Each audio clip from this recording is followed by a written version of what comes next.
सीधे राजीव रंजन का रुख कर लेती हूँ, उसके बाद अशोक जी आपके पास आती हूँ।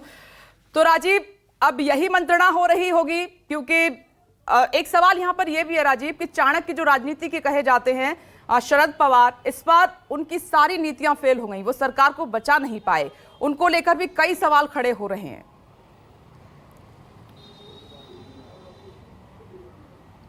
बिल्कुल, देखिए, कहा यह जा रहा है कि जब शिंदे गुट ने बगावत की थी उसी समय उद्धव ठाकरे ने यह मन बनाया था।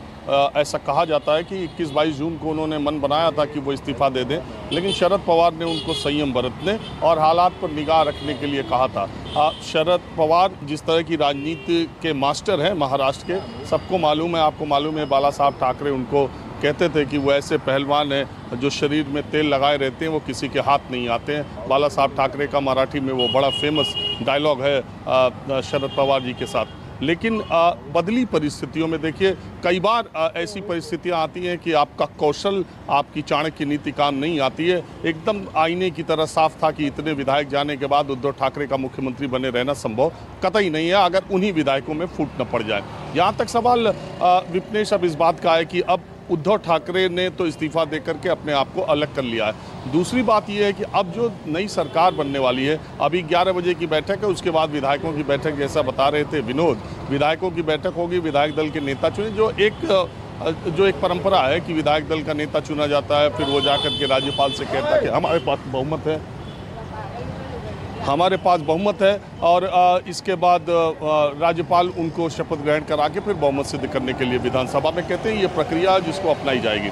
आज दोपहर बाद गोवा से जो विधायक हैं उनके वापस लौटने की, जो शिवसेना एकनाथ शिंदे गुट के विधायक हैं, उनके वापस आने की उम्मीद दोपहर बाद है और ऐसा कहा जा रहा है कि फिर इसके बाद की बातचीत होगी। लेकिन इंटरेस्टिंग ये होगा विपनेश कि कुल 42 मंत्री महाराष्ट्र में बन सकते हैं मैक्सिमम। 42 मंत्रियों में क्या मंत्री पद 21-21 बीजेपी और ये बागियों को मिलेगा? क्या मंत्री पद के बंटवारे के बाद भी ये जो विधायक गए हुए हैं, छोटी पार्टी के भी हैं, निर्दलीय भी हैं और शिंदे गुट के भी हैं, उसके बाद भी इनके बीच में एकता वैसी ही बने रहेगी? ये सारा प्लान तय हो चुका है। और क्या 21-21 आधे का बंटवारा होगा या बीजेपी अपने कोटे में संख्या के अनुरूप रखेगी, क्योंकि बीजेपी की संख्या बागी विधायकों से 2 गुने से ज़्यादा है। तो ये सब अभी इंटरेस्टिंग चीज़ें आने वाली हैं। लेकिन इतना तो तय है कि देवेंद्र फडणवीस आज विधायक दल के नेता चुन लिए जाएंगे और 2-3 दिन के भीतर महाराष्ट्र को जो अस्थिर था, जो उथल पुथल थी, वो महाराष्ट्र को एक नया मुख्यमंत्री मिलेगा और शायद एक स्थायी सरकार भी। नमस्कार, मैं हूं मानक गुप्ता।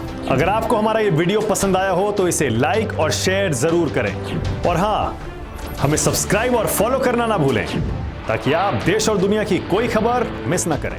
तो जुड़े रहिए हमारे साथ और देखते रहिए न्यूज़ 24।